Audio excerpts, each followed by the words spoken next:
Alright fellas, for those who have been around the channel for some time, you guys know there is this thing called Moshi math. And usually, Moshi math is just not a real thing unless we get to seasonal promos, and that's where we really lock in. Today we're talking about the cheapest and best ways to get the candy currency in Madden 26 Ultimate Team, and yes, I was crunching way too many numbers. Calculator was going, the brain was flowing. Believe it or not, I do have a college degree, and yes, I did pass all of my math classes. One of them, it did take a second time around, but we still got it done. Before we hop in and talk about the best way to get the candy currency in Madden 26 Ultimate Team, we do have a few quick small things we do need to go over. First things first, we are currently on the road to 15,000 subscribers. So if you guys are new to the channel and you do enjoy daily Madden 26 Ultimate Team content, I feel like you already know what to do. Go down there, drop a like, 210 likes in 24 hours will be a gift card giveaway for you guys over my Discord. And now that we got this all out of the way, I'm excited to show you guys my Moshi math, so let's hop into it. I will eventually get a spreadsheet out and post it to you guys either later today or tomorrow, showing you guys all of the math I did it all on a calculator. I triple checked my work, so these numbers, they should be right. Now,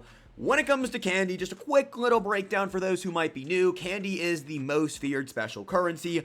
Only the big promos get these quote-unquote special currencies. They're very similar to training on when it comes to finding the best ratio. The ratio we are going to be talking about is the candy to coin ratio. Actually, I guess it's the inverse. It is the coin to candy ratio. And what that ratio is how many coins you are spending for one piece of candy. Obviously, you guys can see it is not lined up, but we want the candy to coin ratio to be as close to 0 as possible, because if you think about it like this, the less coins you are spending for the more candy you are spending, the better. So the closer to 0, the better. It's the exact same way we find the training ratio. Fortunately, the MUT.GG pricing dashboard does not give us an updated version of this, but it is all right because, fellas, that's what Moshi math is here for. I do think the best way to go about this is just go through every single overall and show you guys what these cards quick sell for, what you can buy them for, and then what that ratio is going to be. Those wondering how I actually find these numbers, the math is actually pretty simple. Take the price you pay for the card, you divide it by how much they quick sell for,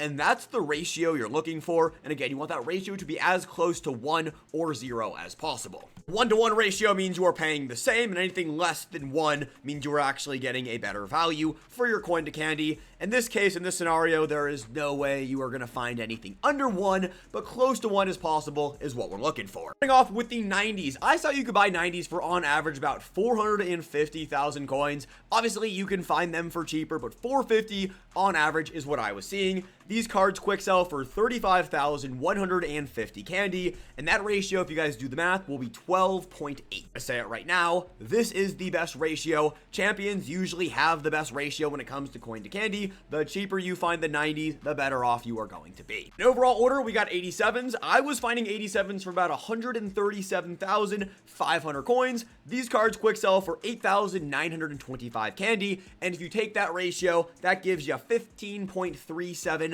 coin to candy. It's not bad, but it's not as good as the 90s. The 84s, I was finding these 84s for about 35,000 coins on average. I saw people say they could find them for about 36, but I was seeing them pretty consistently for 35,000 coins on the dot. These things quick sell for 2,250 candy, and that ratio is going to be 16 on the dot, no decimals, not as good as the previous two. On to the 82s now. 82s were going anywhere for about 15 to 16,000 coins. Let's say you're finding 82s for 15k. These cards quick sell for 900 candy, and that ratio right there is going to give you 16.6 repeating. And finally, we have the 80s. I'm just going to tell you guys right off rip, this is the worst ratio that you guys can possibly find, but you are going to buy these cards for 9,000 coins on average. This is going to give you a 375 candy, and that ratio is going to be around 25. I have written down 25.07 if you're buying these cards for 9,400 coins. It's not good. It's by far the worst, and it really shows you guys that you should be selling off your 80s every single time. But just to reiterate things, as I have my handy dandy math right here,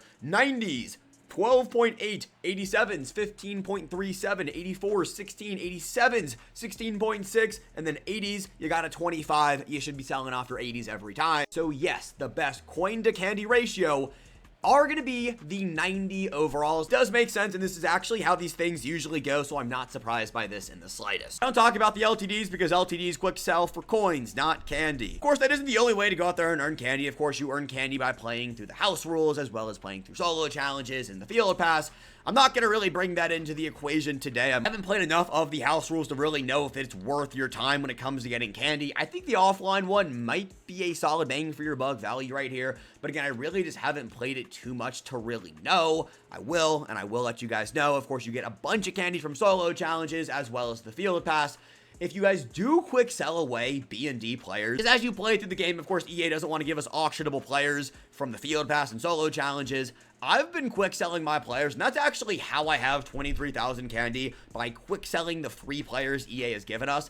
I have enough candy now to come over here and buy a free Most Feared Champion, so just some things to think about as you go through the game. Post-editing, post-recording, basically post-everything. I actually posted up this video one time already. Before we take a look at the candy store, I do want to let you guys know I did have my math initially wrong. I had to delete the video and go back in and re-upload and re-edit everything. When it comes to the best way to spend your candy, everything I covered in this part of the video is completely right. I just had the math initially wrong.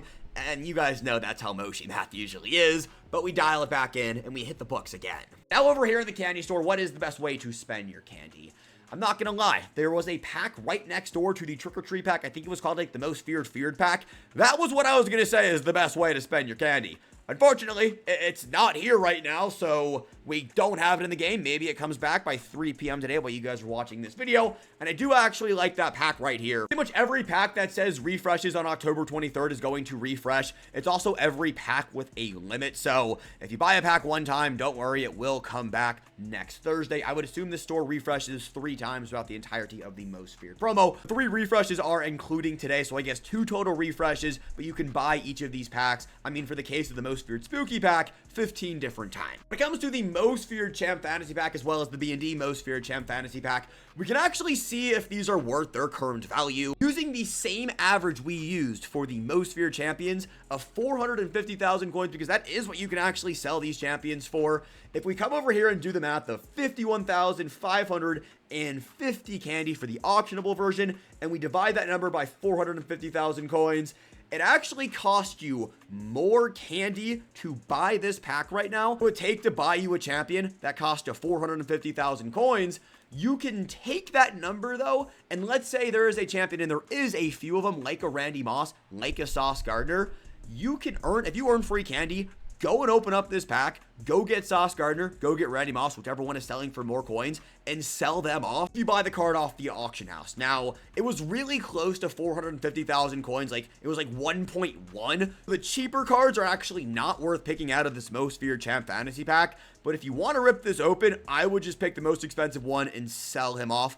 If you want to use the champion, and you guys can already see I have 23,000 candy, I could literally buy this pack today, and I could lock in Randy Moss. I would pick Randy Moss or Sauce Gardner out of this one right here. I mean, I guess I would technically pick them out of both of the free champion packs because, 1, they're the most expensive, but B, for this one down here, the B&D one, they are the best players in the promo. If there's a player who fits your theme team, let's say you're on a Chicago Bears theme team, you want to pick Drew Dahlman, go pick Drew Dahlman out of the B&D pack. The longevity of him on your team will be longer than somebody like a Randy Moss. Randy Moss will also get cheaper as we go. Priority 1 in the Most Feared candy store has to be spending it and locking in one of these champions. Depending on how much candy you get for free versus how much candy you buy, there are going to be coins to be made. Like, I could go buy the candy I need today just basing it off of the free candy I already have on my account and go make like 200,000 coins by going and getting Randy Moss. This should be priority 1 in the candy store. And then priority 2, honestly, just lock in the Most Feared B&D player you want. These packs will refresh in 1 week, so you can get as many of them as you want. If you would like to buy some upgrade tokens, I don't think it's a bad idea. This is the equivalent of about 184 overall, give or take. You will be left over with 150 candy. But 1 upgrade token costs you right now, let's just say about 33,000 coins. I do think the shapeshifters Ryan Shazier and whenever we get that Max Crosby will be worth the coins, but you also unlock these upgrade tokens for free just by playing the promo. So I wouldn't necessarily do that until I buy out both of these right here. Priority 1 today though has to be this 90 overall auctionable champion because of how many coins Randy Moss, Sauce Gardner, and I'm sure there are a few more who are selling for the 550 and up price tag. Those cards will not hold the same value as they are today. They will only get cheaper over time, so do this now. When it comes to these packs over here, the best way to do it is probably going to be by opening up the Trick or Treat pack first, 80, 90, or 91. Obviously, there is some gambling involved, but you can earn candy for free. So once you open up all of the player packs, I wouldn't open up the heroes. It's just a waste. I'm not even going to do the math on it because it's not good. I would open up the Most Feared Trick or Treat pack. This pack right here will cost you right around 90 quicksells for about 35,000 candy. We're buying 90s for about 450,000 coins. The math right there equivalates out to right around 350,000 coins. If you pull a 90 or a 91, you're making a ton of profit. If you pull an 80, I mean, it's a gamble for a reason. The spooky pack is decent value, an 80 plus most feared player, candy, or a scary pack. For the price tag, I would rip open all of those. The scary pack right here has an 82, candy, or a chance at a terrifying pack, and then a terrifying pack costs you 25,000 candy, which again, a 90 quick sells for 35,000 candy, give or take, and you can buy those for about 450,000 coins, and you guys can see right there, you're either pulling an 87, or you are getting your candy back. 87's quick sell for 8,925 candy, so you're really hoping you either pull a champion, an LTD, or I guess your 25,000 candy back. You pull an 87, you're not doing yourself too well. When it comes to these rerolls, I would save these things for the very end. I haven't seen the pull rates on these. I don't really think people have messed around with these things too much. Next week, we will dive deeper into these. But really, priority one right now, just because of how expensive some of these cards are, has to be saving up for your free champion as well as your B&D champion, because if you want to use Randy Moss or Sauce Gardner, go get him for free. Great B&D options, and then I would start making my coins over here out of all of the packs. If you guys found this video helpful, go down there, drop a like, subscribe if you're new, and if you guys made it this far in the video, go down there and comment down a math emoji to let me know you made it this far, and also show some love for Moshi Math. Every now and then we whip out that college degree and actually show my mom that I learned something at school. I love you guys as always, but until later, peace. Have a good one.